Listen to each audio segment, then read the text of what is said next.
वो परम भक्त प्रकटाएगा।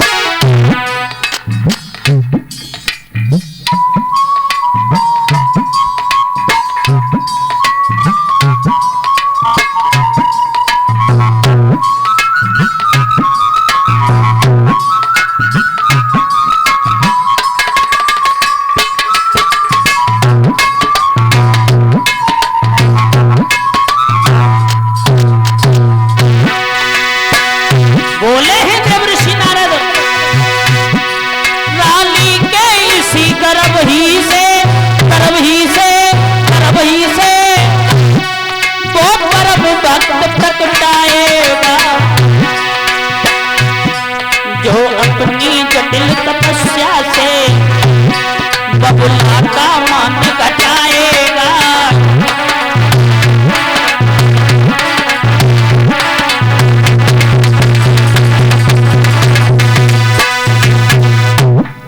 देवर्षि नारद कहने लगे हैं, ठहर जाओ इंद्र, इस रानी के गर्भ से भगवान का भक्त प्रकट होगा, जो आगे चल करके अपने पिता की शान, अपने पिता का नाम खत्म कर देगा और भगवान का बड़ा ही भक्त होगा। इसलिए अभी इसे रहने दो। जब देवर्षि नारद की बात सुनी, और देखो देवर्षि नारद को अगर संधि विच्छेद करो, ना प्लस रद, जिसकी बात कभी रद्द ना हो उसे कहते हैं नारद। और सुनो, जाए नारद मिल गए ताए स्वयं भगवान दर्शन देने आए, जिसे नारद मिल गए। इतनी कहने के बाद में इंद्र वापस चला गया है। भक्तों, धीरे धीरे समय व्यतीत हुआ है, 9 मास पूर्ण हुए हैं। तो बताया जाता है कि रानी ने महल में एक सुंदर बेटा को जन्म दिया। उसका नामकरण संस्कार हुआ है, तो उसका नाम पड़ा है प्रहलाद। धीरे धीरे भक्तों आज प्रहलाद जो हैं सियाने होने लगे हैं। एक दिन की बात है, ये प्रहलाद जो हैं जब सियाने हुए हैं तो हिरण्याकश्यप के गुरु हैं संडामरक जी, उनके आश्रम में प्रहलाद का इन्होंने दाखला करा दिया है। आज प्रहलाद पढ़ने के लिए जाने लगे हैं। और जब प्रहलाद पढ़ने के लिए जाने लगे तो बताया जाता है कि जिस मार्ग से उनका विद्यालय पड़ता था, उसी मार्ग के किनारे कुछ प्रजापतियों के घर थे। एक दिन की बात है, प्रहलाद विद्यालय से विद्या अध्ययन करके लौट रहे थे। तब तक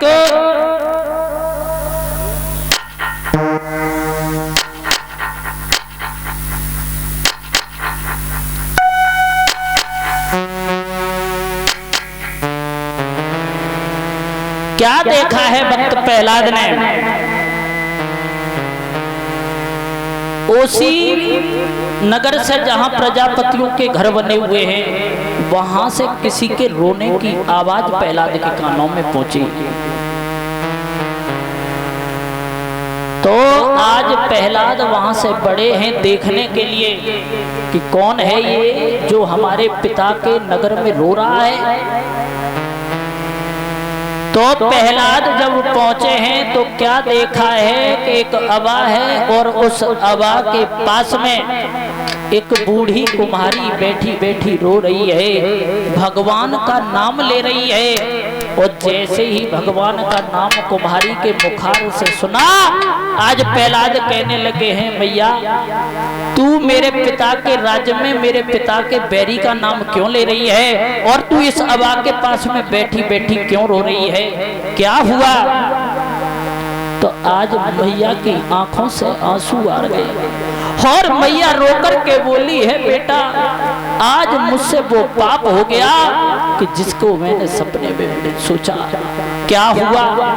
तो वो कुम्हारी रोती हुई बोली है, बेटा जब मैं आवाज छा रही थी तो गलती से इस अबा में मेरे हाथों से बिल्ली के बच्चे दब गए। तो प्रहलाद कहने लगे, कुम्हारी बच्चे तो दब गए और तुमने अबा में आग भी लगा दी है, अब क्या तुम्हारे कहने से बच जाएंगे, मारे जाएंगे?